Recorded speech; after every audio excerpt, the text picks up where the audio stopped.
Good afternoon mga idol, at magluluto tayo dito ng isang simpleng gulay. Ayan yung ating carrots, at andyan din yung ating Baguio beans, at yung ating oyster sauce, soy sauce, at yung ating paminta, at yung ating apat na itlog mga idol, at yung cabbage. Okay, at ngayon ay ang gagawin natin dyan ay pag imimix natin yung ating soy sauce at saka yung ating oyster sauce. Ay yung mga oyster sauce at toyo mga idol ay magkaiba ang lasa niyan. Yung ating oyster ay siyempre may linamnam na lasa yan.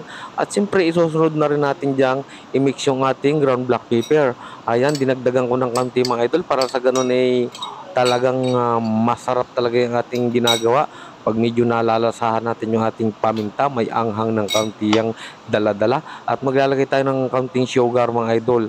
Kaunti lang naman. At pag paramihan mga idol, baka man maglasang minatamis yan. Hindi naman minatamis ang ginagawa natin. At ang ginagawa natin ay itong ating gulay yan. I-mix natin yan. At dito ay luto na tayo ng apat na pirasong itlog. Yung 4 pieces nating itlog na XL. Ayan, halo-haloin lang natin hanggang sa mabuo. Ayan, durog-durog na idol yan. At isinunod ko na yung ating Baguio beans. Ayan, halo-haloin lang natin hanggang sa malanta. Huwag naman overcook.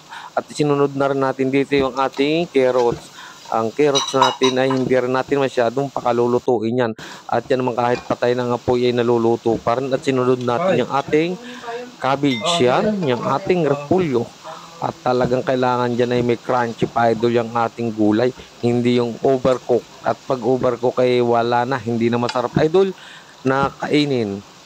Ayan, halo-haloin lang natin at hanggang sa malanta. Okay. At maglalagay na tayo dyan ng oyster sauce. Ilalagay natin yung ating ginawang oyster sauce dyan mga idol. Ayan, pag nalanta-lanta na yung ating gulay. Okay, ay may buo-buo pa mga idol tayong nakuha. Himay-himay natin at yan mga ating kamay mga idol ay medyo may kalinisan yan. Lagi tayong naghihinaw ng kamay. Okay, ayan, i-mix na natin yung mga carrots at yung cabbage at saka yung ating carrots. Ayan. Para naman sa ganun ay maganda ang ating pagkakamix ng gulay na yan. Magpare-parehas. At binuhos ko na rin dito yung aking soy sauce at saka yung ating oyster sauce at saka yung paminta. Nandyan na yan sama-sama ng mga idol yan dyan. Okay, halo-haloin lang natin hanggang sa maluto talaga yung ating mga gulay. Yung katamtamang luto lang mga idol dyan. Shout out po sa inyong lahat dyan, mga tricycle driver. At inilagay natin yung ating spring onion. Ayan na. At malapit lang maluto yan. Shout out po Ate Bilin dyan sa Paranaque at dyan sa Katanawang Quezon. Shout out po sa inyong lahat dyan. Okay, at halo-haloin lang natin yan at mamaya-maya ay luto na yung ating gulay. Hindi po tayo gumamit ng mantika dyan. Napaka healthy po niyan. Okay, luto na po yung ating gulay na repolyo at carrots at yung ating cabbage.